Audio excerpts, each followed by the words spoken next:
Hello students, a very good morning to all of you. I hope you are fitting fine at your home and learning from there only. So students, we are again back with another video from class 8th chapter number 8, that is cell structure and function. Students, आपको इस video से पहले मैंने already explain कर दिया है about the parts of a cell, जैसे cell membrane है, साइटोप्लाज्म एंड न्यूक्लियस है. इस वीडियो में we are going to learn about the cell organelles. हम सेल ऑर्गेनल्स के बारे में पढ़ेंगे. ओके, तो व्हाट आर सेल ऑर्गेनल्स? जैसे हमारे बॉडी में बॉडी पार्ट्स है, ऑर्गन्स है हमारे बॉडी में, ऐसे ही सेल के अंदर ऑर्गेनल्स होते हैं. ठीक है, cell organelles are small structure present in the cytoplasm. Cell organelles क्या होता है? सेल ऑर्गेनल्स जो होते हैं वो उसमें छोटे छोटे साइटोप्लाज्म के अंदर छोटे छोटे स्मॉल स्ट्रक्चर्स होते हैं जिसको हम सेल ऑर्गेनल्स बोलते हैं. Okay, various types of organelles are present in cell which perform different functions. हर एक सेल में बहुत सारे छोटे छोटे सेल ऑर्गेनल्स होते हैं जिनका अपना एक स्पेसिफिक फंक्शन होता है. अब इन स्मॉल ऑर्गेनल्स के बारे में हम लोग पढ़ेंगे. कौन कौन से सेल ऑर्गेनल्स हैं? माइटोकॉन्ड्रिया है, गोल्जी बॉडी है, एंड वैक्यूल्स है, एंडोप्लाज्मिक रेटिकुलम है, रिबोसोम्स है. ओके, ये सब सेल ऑर्गेनल्स है जिनके बारे में we are going to study one by one. The first which we are going to study is vacuole.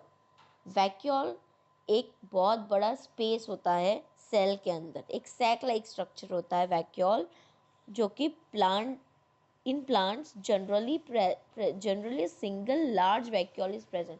जब हम प्लांट सेल की बात करते हैं बेटा, तो प्लांट सेल में वैक्यूल जो होता है वो बड़ा होता है, जबकि एनिमल सेल में वैक्यूल्स नहीं प्रेजेंट होते हैं. बट अगर प्रेजेंट है तो वो बहुत ज़्यादा छोटे होते हैं स्ट्रक्चर में. एंड वैक्यूल्स का फंक्शन होता है फूड को स्टोर करना. Okay, waste and secretion of the cell are dissolved in water and form cell sap. Vacuoles क्या करते हैं? जितना भी स्टोर्ड फूड होता है, सॉल्युबल फूड होता है, वेस्ट होता है या सिक्रीशन होता है सेल का, वो सब डिसॉल्व करते हैं वाटर में और एक सेल सैप फॉर्म करते हैं. Okay, the next is mitochondria. Mitochondria जो होता है वो एक वर्ड से आया है, माइटोकॉन्ड्रियन. ये एक छोटे स्मॉल रॉड लाइक स्ट्रक्चर होते हैं जो कि सेल में पाए जाते हैं. ये क्या करते हैं? दे provide energy for all the activities. ये सेल को एनर्जी प्रोवाइड करते हैं. This energy is produced by the oxidation of food. ये एनर्जी कब प्रोड्यूस होगी? जब फूड का ऑक्सीडेशन होगा, मतलब रेस्पिरेशन प्रोसेस होगा. Thus they are often called power house of the cell. इसलिए माइटोकॉन्ड्रिया को पावर हाउस बोला जाता है सेल का. एक बार मैं फिर से रिपीट करती हूँ. माइटोकॉन्ड्रिया जो है वो स्मॉल रॉड लाइक स्ट्रक्चर है. वो सेल को एनर्जी प्रोवाइड करते हैं. ये एनर्जी कब प्रोड्यूस होगी? जब फूड का रेस्पिरेशन होगा, यानी ऑक्सीडेशन होगा फूड का. इसलिए इनको power house of the cell भी बोलते हैं, because they provide energy to the cell. The next is ribosomes. Ribosomes are small granules structure. ये एक स्मॉल ग्रैन्युलर स्ट्रक्चर होता है जो कहाँ पर होता है? साइटोप्लाज्म में होता है. पूरे साइटोप्लाज्म में फैला हुआ होता है. These are called sites of protein synthesis. अब ये क्या करते हैं? प्रोटीन को सिंथेसाइज मतलब फॉर्म करते हैं, मैन्युफैक्चर करते हैं प्रोटीन को. इसलिए रिबोसोम्स को हम प्रोटीन फैक्ट्रीज भी बोलते हैं. The next is Golgi body. Golgi body को हम गोल्जी अपैरेटस भी बोलते हैं. ये these are made up of tubules and vesicles and are responsible for secretion of chemical substance like enzymes, hormones and proteins. देखो, गोल्जी अपैरेटस जो है वो किसका बना होता है? या तो ट्यूब्स का बना होता है या तो वेसिकल्स का बना होता है.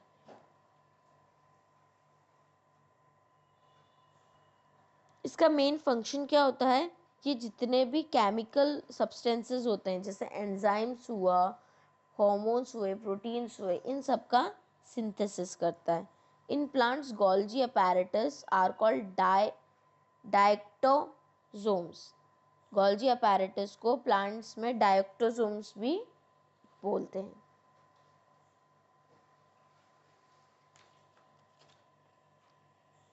The next is chloroplast. Okay, chloroplast जो होता है, it is one kind of plastids only. Plastid का एक फॉर्म है chloroplast. अब मैं आपको बता दूँ plastids क्या होते हैं. Plastids, these are present only in plant cell. Plant cell में ही plastids present होते हैं. Plastid में एक pigment होती है जो जिसका specific role होता है in functioning of plants. ठीक है, 3 टाइप्स के plastids होते हैं. सबसे पहला क्लोरोप्लास्ट होता है. क्लोरोप्लास्ट होता है उसे हम बोलते हैं ग्रीन प्लास्टिड, क्योंकि उसमें क्लोरोफिल पिगमेंट प्रेजेंट होती है. ठीक है, जो किस में हेल्प करती है, फोटोसिंथेसिस में हेल्प करती है. दूसरा टाइप जो है वो है क्रोमोप्लास्ट. क्रोमोप्लास्ट जो होता है वो नॉन ग्रीन पिगमेंट होता है जो कि फ्लावर्स को कलर और फ्लावर्स और फ्रूट्स को कलर देता है.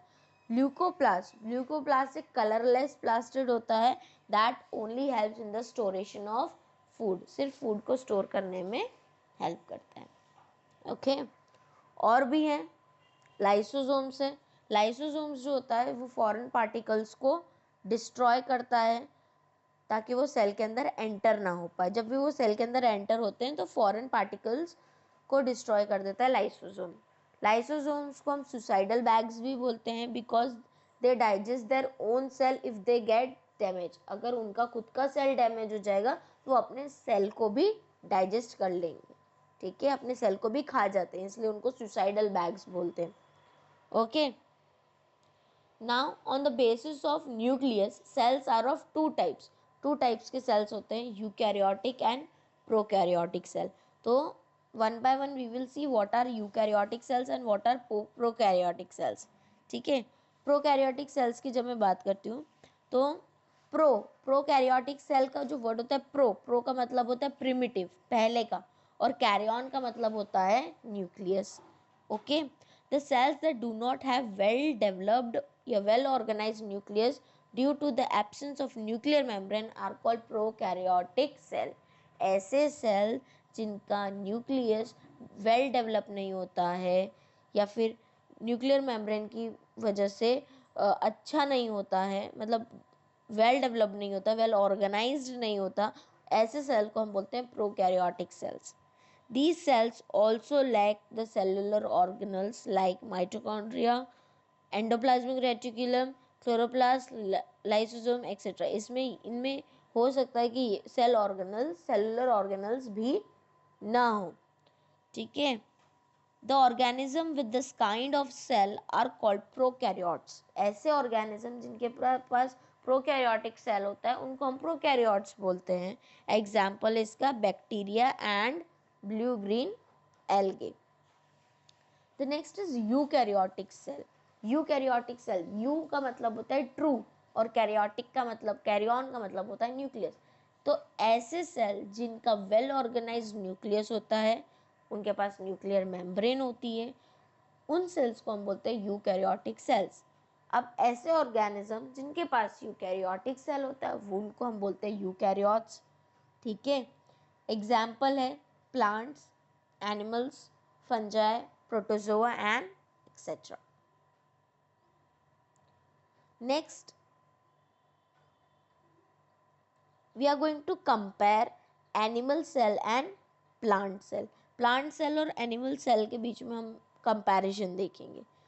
See, plants and animal cells have similar basic structure. दोनों के पास similar basic structure होता है, पर कुछ ऐसे differences भी हैं उनमें that we are going to see. First one, size. अगर हम साइज की बात करते हैं तो प्लांट सेल जो होता है they are larger in size with distinct outline. आपको यहाँ पे दिख रहा होगा कि यहाँ पे पूरे में ग्रीन कलर की आउटलाइन दिख रही है. ओके, सो प्लांट सेल बड़े होते हैं, लार्ज इन साइज होते हैं और उनकी एक पर्टिकुलर आउटलाइन होती है. एनिमल सेल्स स्मॉलर होते हैं as compare to plant cell. जब हम सेल वॉल की बात करते हैं तो प्लांट सेल में सेल वॉल प्रेजेंट होती है, एनिमल सेल में सेल वॉल एब्सेंट होती है. प्लास्टिड की बात करें तो प्लांट सेल में प्लास्टिड प्रेजेंट होते हैं, एनिमल सेल में प्लास्टिड एब्सेंट होते हैं। वैक्यूल्स जो होते हैं प्लांट सेल में लार्जर वैक्यूल्स होते हैं जिसके पास बहुत ज़्यादा स्पेस होता है, और एनिमल सेल में पहले तो या तो वैक्यूल्स एब्सेंट ही होते हैं और अगर प्रेजेंट भी हैं तो बहुत स्मॉल साइज में प्रेजेंट होते हैं। गोल्जी अपैरेटस की बात करती हूँ तो गोल्जी अपैरेटस में प्लांट सेल में गोल्जी अपैरेटस पूरे साइटोप्लाज्म में स्कैटर्ड होता है, बिखरा हुआ होता है। And in animal cell they have well developed Golgi apparatus that is present near the nucleus. Plant cell में सिर्फ न्यूक्लियस के पास में Golgi apparatus प्रेजेंट होता है। सेंट्रोजोम की बात करती हूँ तो सेंट्रोजोम प्लांट सेल में एब्सेंट होते हैं and it is present in the animal cell. So student, this is all about this chapter. Over here your chapter number 8 is completed. If you have any doubt in this chapter, you can write in the comment section and I will surely clarify your doubts. And if you are well understood by this video, then like the video. Thank you so much for watching the video. Take care.